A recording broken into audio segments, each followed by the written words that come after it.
ओम साईराम मो गुडी साई श्रद्धा YouTube channel आपण समस्त को पुणी थे बहुत बहुत स्वागत।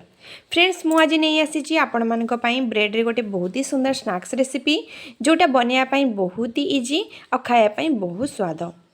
तो रेसिपीटी मु केमिति बनाऊँगी कौन सब इनग्रेडिएंट्स यूज करुँची जानापी भिडियोटी मो सहित पूरा शेष पर्यंत रुहतु। तो फ्रेंड्स ये देखूँ मु नहीं जाइए किसी ब्रेड तो ये मुझे 6 ରୁ 7 पीस ब्राउन ब्रेड नहीं आप चाहिए नॉर्मल ब्रेड नहीं पारे। तो ये ब्रेड्र जो साइड्स अंश मान तार जो कर्नरटा रोचे ना ताकू मु सब माने बात कर नौची जोटा कि आमर ब्रेड क्रम बनवारे साहाय्य करिवो। तो ये सब ब्रेड्र साइड अंश को मु काढ़ी नौची। तो ये देखूँ ये मुझे 6 ରୁ 7 पीस ब्रेड रे आमर 12 ରୁ 14 पीस स्नैक्स रेसिपी बनी रेडी हो।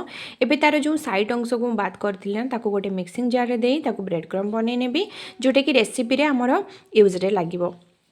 तो एबे ताको भल भाव में गोटे ग्राइंड करी ये देखिपे केते सुंदर भाव में ब्रेड क्रम बनै नहीं आप मार्केट रू भी चाहिए किनी पारे। बट एथिरे आमे आराम से घरे तार साइड अंश ही ब्रेड क्रम बनै परिबा।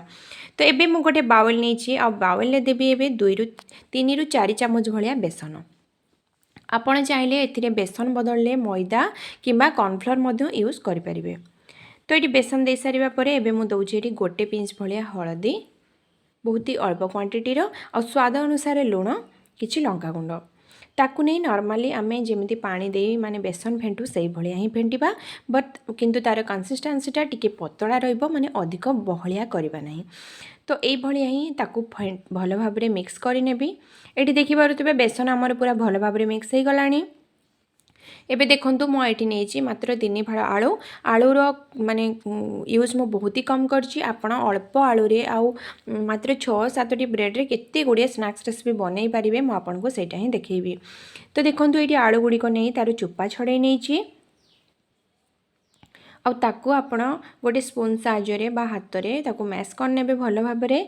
देन सेथिरे यूज करिवे किछि स्वाद अनुसार लुण देबे किछि हळदी गुंड देबे किछि जीरा देबे किछि लंका गुंड देबे। तो ये भलिया सब यूज करी ताकू भल भाव में टिके मिसई नेबे। देन सेथिरे ऐड करिवे किछि पियाज किछि कंचा लंका। पियाजर क्वांटिटी टिके मु अधिक रखछि जोटा पार्टी को बहुत स्वाद लागिवो। और लास्ट रे दउछि किछि जीरा गुंड और लंका गुंड। जीरा गुंड लंका गुंड जोटा कि हमर घर स्पेशल जीरा गुंड जोटार बास्ना बहुत बढ़िया आसी थाए।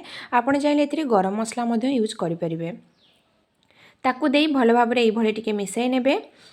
तो देखंतु एबे मु नहीं जाउची एथिरे जो ब्रेड को सब साइड तार माने बात करी रखिथिली ना से ब्रेड गुडी को नउची और ताकू एबे मु जो बेसन को फेंटी रखिथिली सेथिरे टिके डिप करबी।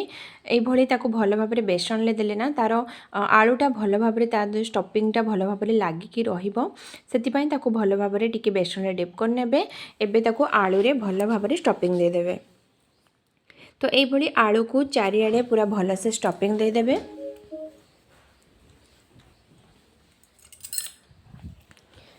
तो देखंतु एबे मु मझिरे ताको गोटे पीस काटी नेछि माने जेमति कि टिके छोट पीस रे हमर बनिबो। जदि आपण चाहिबे गोटा मध्य करि परिबे। तो देखंतु एबे जो ब्रेड क्रम बनैतिली से ब्रेड क्रम नउछि। देन ताको आउ थरे मु बेसन ले डिप कर नेछि।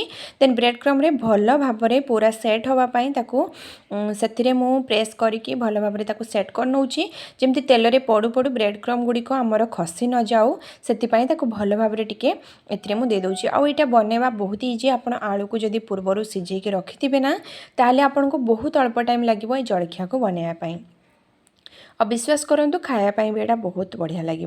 फ्रेंड्स आपको जब रेसिपीटी भल लगू थाए आउ मो चैनल को टिके लाइक करदे शेयर करेंगे आउ सब्सक्राइब करके रखिए ये सुंदर सुंदर नोटिफिकेशन प्रथमे पाइबापी।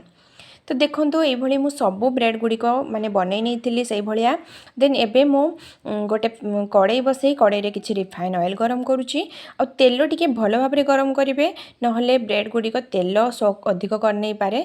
तो एबे मु चेक करुच्ची गोटे ब्रेड्र छोट अंशटे पकई तो देखिपे तेल आमर केते सुंदर गरम हो जाइतिला।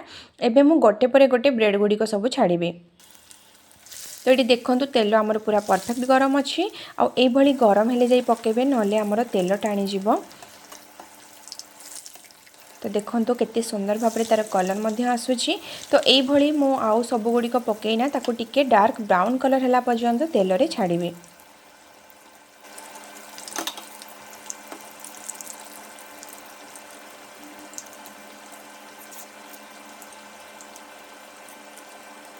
तो ये देखो आमर ब्रेड गुड़िक परफेक्टली पूरा डार्क ब्राउन कलर आसीगला यही स्टेज रे ही आम ताको सब काढ़ी नबा आ अधिक पोड़ा ना अधिक पोड़े पाउरुटी आमर टिके पिता लगी पारे से ब्राउन कलर है ही आम सब गुड़िक गोटे पर गोटे काढ़ी नबा। तो देखो ये सब गुड़िक काढ़ी ये गोटे पेपर को दे देछि कहीं पेपर रे देले तार तेल गुड़िक एक्सट्रा तेलटा जोटा सॉफ्ट कर नब पेपर आठ मुझे टिके स्क्रब कर देखी दूची केते सुंदर तार पूरा क्रिस्पी होइछि। तो ये सब गुड़िक मु कड़ाई रे दे गोटे पर गोटे ताकू सब छांकी नहीं।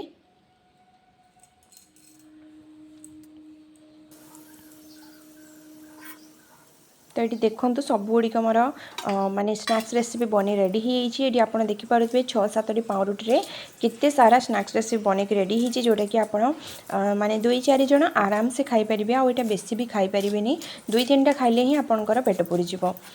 तो ये आपको देखा केते सुंदर भाव में तार कलर आसी आते स्क्रब माने कला बेलू केते बढ़िया पूरा क्रिस्पी साउंड आसूँ ये देखा भीतर भी केते बढ़िया भाव में होता खायापी विश्वास करंतु बहुत टेस्टी होता।